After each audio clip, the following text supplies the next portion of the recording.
Good morning, Toronto. Welcome back to BT on this Wednesday. My name is Sid Sixero. Our next guest wants to put more pork on your fork this summer.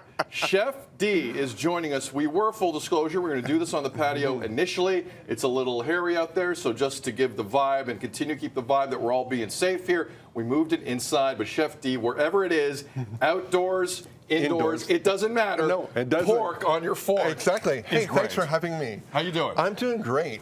Pork, again, that really lean meat, Ontario local. I've supported local for a very long time. Here, here. Ontario pork has been from 1946.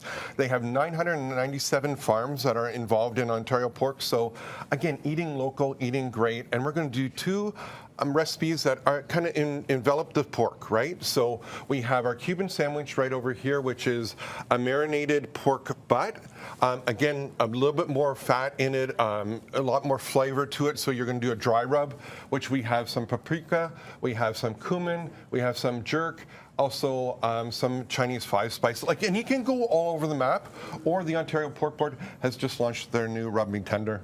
And Sorry. The name of this rub. I want to let this breathe a little bit. Rub me tender. Rub me sweet.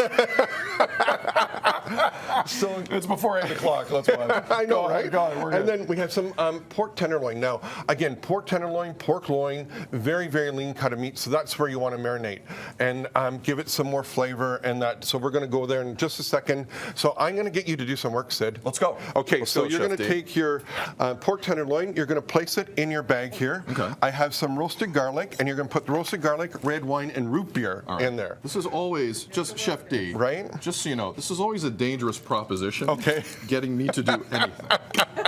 Okay. Okay, so now your now we have garlic. We have some garlic. And ginger. Okay. In it goes. All a right. little bit of red wine. Now remember, you want to use inexpensive red wine in your cooking. Drink the really good stuff. So right in the bag. Right in the bag. All right. Okay.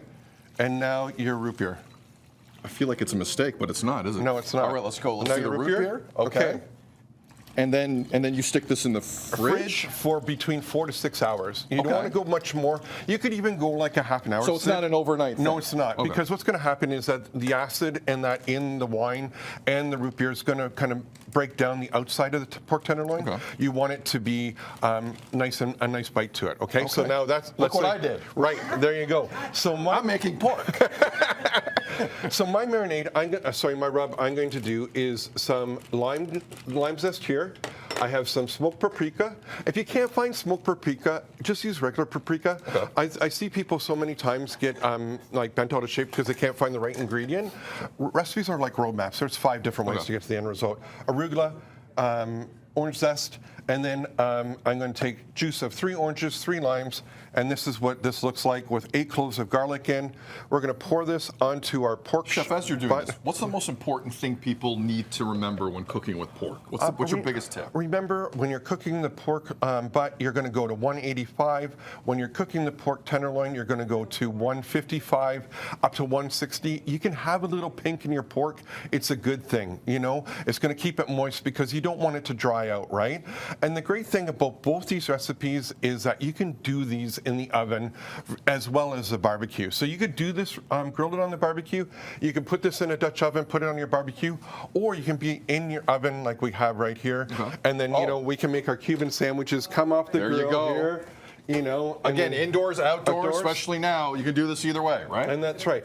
And then the Whole Hog Cookbook, this book came out, great name. Right? And the great thing is that it's going to be for raise money for the food banks. And you can go on, just want to make sure I get this, shopontariopork.on.ca and go wholehog.ca. Chef D, you're great. One last thing. What is this beautiful creation here? So this is Barry's asparagus chip with our root beer glazed pork tenderloin, a little bit of lime aioli, and fresh flowers from our garden. That's really good. Whoa, that's good. All right, you can find all the information in the book. Chef D, you're great. Thank you very much. Thanks for having me. Support local. Support Ontario. All right, coming up after the break, we're going to celebrate. Yeah!